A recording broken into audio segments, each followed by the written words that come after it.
There was a man who sat in silence every morning for 27 days. Same time, same place. No phone, no affirmation playlist, no visual boards. He just stared into nothing and smiled. His friends thought he'd lost his edge. His mentors worried he was falling behind. But on the 28th day, without reaching out, without trying, without launching anything, 3 opportunities he had dreamt of for years arrived in his inbox. Random, unexplainable, almost too easy. But was it random? See, what no one saw was that during those 27 days, this man wasn't doing nothing. He was dismantling the very frequency that had blocked his flow for years. He was detaching from the doing identity, the one that believed action equals worth, that more effort equals faster result. He wasn't performing for the universe anymore. He was finally listening, because here's the truth no one dares to tell you. The quantum field isn't responding to what you're doing. It's responding to something far more subtle and far more powerful. And most people miss it entirely. That's why they burn out. That's why they repeat timelines. That's why they do all the right steps but still feel disconnected, unfulfilled, unseen by the universe.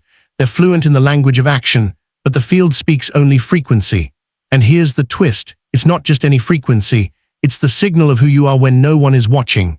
When you're not trying to manifest, when you're not scripting, when you're not looking for signs, that's the moment.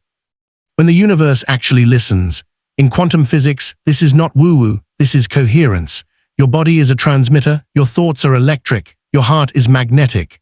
Together, they form a signature, a vibrational ID that constantly broadcasts to the field, not your wishes, not your words, your state. So here's the unsettling part.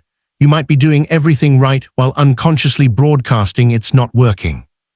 You might be scripting your dream life with precision while radiating the frequency of desperation. You might be visualizing luxury while your nervous system is still wired to survival. And that's the invisible contradiction that keeps timelines from collapsing. This isn't about blame, it's about precision awareness. Because once you understand what the field actually hears, you stop wasting energy trying to convince it with effort. You start speaking in the only language it understands, embodiment. This man who sat in silence, he wasn't lazy, he was recalibrating. He was remembering what most of us forget in the noise of trying to make life happen. You are not here to earn alignment, you are here to return to it. And that return cannot be faked, it can only be felt. The irony is most people are manifesting with the language the field doesn't understand. They're using words, strategies, hustle, rituals, but the field isn't logical, it's vibrational. It doesn't decode what you do, it decodes the energy you're doing it from. So let me ask you, if you stopped all external effort today, would your energy still be magnetic enough to pull your future toward you? This is the invisible truth we'll unravel in this video. Because it's not about doing nothing. It's about becoming someone who no longer vibrates from lack, who no longer performs for manifestation, who no longer asks the field to deliver, but becomes the version of self that the field cannot ignore. By the end of this journey, you'll no longer guess why certain things aren't showing up. You'll know exactly what signal you've been sending and how to shift it from static into symphony. But to do that, we have to go deeper. In the next part, we'll reveal the reason why even well-meaning spiritual people fail to collapse timelines. You'll learn the quantum miscommunication that happens between your intentions and your field and how to realign without effort, but with emotional congruence because the field is already listening, just not to what you thought. And once you hear what it hears, everything starts to shift. You've probably felt it before, that strange moment where everything outside seems perfect. You're doing the right things, you're focused, organized, and even optimistic, but internally something doesn't feel right. There's a tension beneath the surface, a quiet resistance, almost like your body isn't convinced.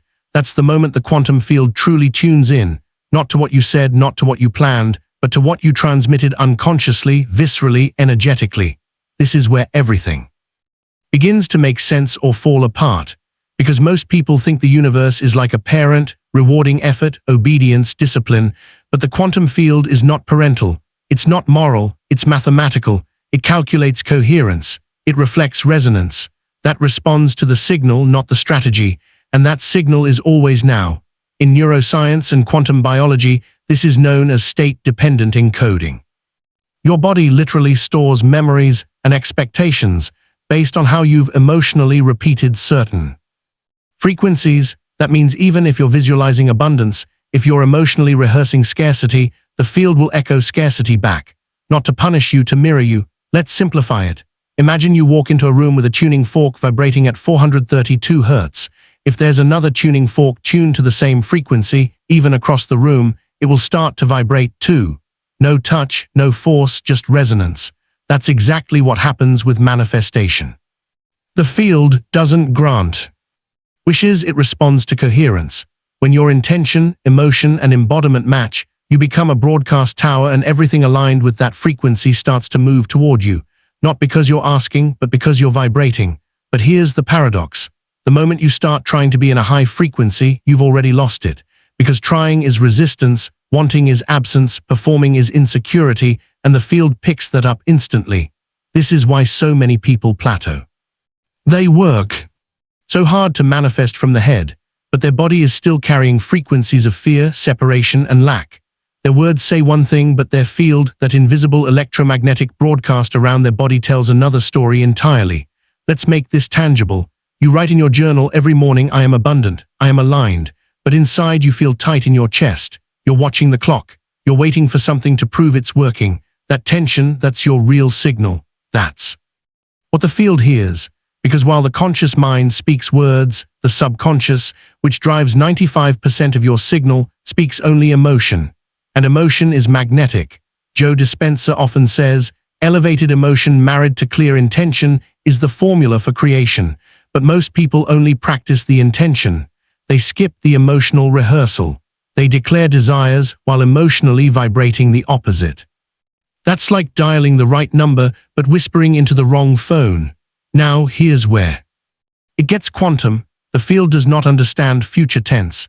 There is no "I will" in the language of energy. The field reflects the now state. So if you're always in the state of becoming, you never arrive. If you're always reaching, you're always broadcasting, it's not here yet. And so it stays away, perfectly obeying the signal. But there's more. Many people unconsciously use manifestation as a performance for safety. They don't believe they're worthy without achieving, so they chase results to feel okay, not realizing that very chase radiates lack. That's the trap. The quantum field doesn't respond to your effort. It responds to your energetic posture. And if your posture is built on trying, grasping, or earning, you push it further away. So what's the solution? Shift from performer to broadcaster.